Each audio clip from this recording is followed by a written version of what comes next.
Appela ce match la remontada. Neymar fut le premier renseigné. En effet, l'homme qui avait pacté lui avait murmuré la nouvelle, ce qui fit du Brésilien son complice. Pourquoi choisir Neymar? Peut-être pour sa jeunesse et donc son insouciance, plus influençable. Ou peut-être était-il une pièce maîtresse de son mystérieux projet. Ce qui était certain, c'est que cet homme avait peur de Léo, de ce qu'il pourrait se produire s'il apprenait l'existence de la malédiction. Car lors d'un moment insolite, l'homme avait chuchoté ces 3 phrases à Neymar. Le Barça a été maudit et le PSG a été le club béni. Entre le 14 février et le 8 mars 2017 aura lieu le seuil de la transmission, et donc la définitive bénédiction du PSG. Mais n'en parle surtout jamais.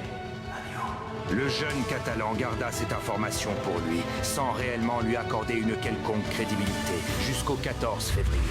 4-0 pour le PSG. Durant ce match aller, les Catalans étaient impuissants, comme figés. Neymar comprit directement et il rentra dans de terribles réflexions.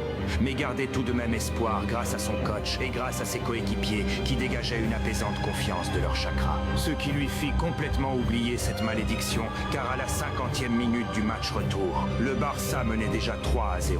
Mais à la 62e, Cavani éteignit toutes les illusions barcelonaises. Puis les 20 minutes qui suivirent, la même atmosphère se fit ressentir chez les Catalans. Impuissance, pétrifié sans savoir pourquoi. L'effet de la malédiction. Alors Neymar se rappela de ces mots, et ses émotions négatives surgirent violemment dans son esprit. Déception, tristesse, mais surtout de la colère. Une rage qui tout à coup provoqua un terrifiant déploiement de chakra.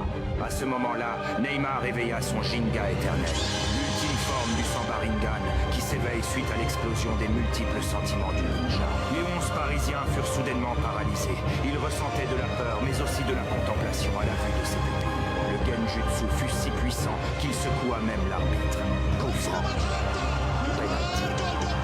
Et à la toute dernière minute, après un prodigieux centre du monstre catalan, quand la défense parisienne pensait avoir enfin tenu, le Guénin Sergio Roberto leur murmura un mot dans leur dos. Surprise. Neymar et ses coéquipiers furent si puissants qu'ils avaient résisté à la volonté du dieu de la mort et reporté la bénédiction. On appela ce match la remontada, mais dans un contexte plus profond, la rupture.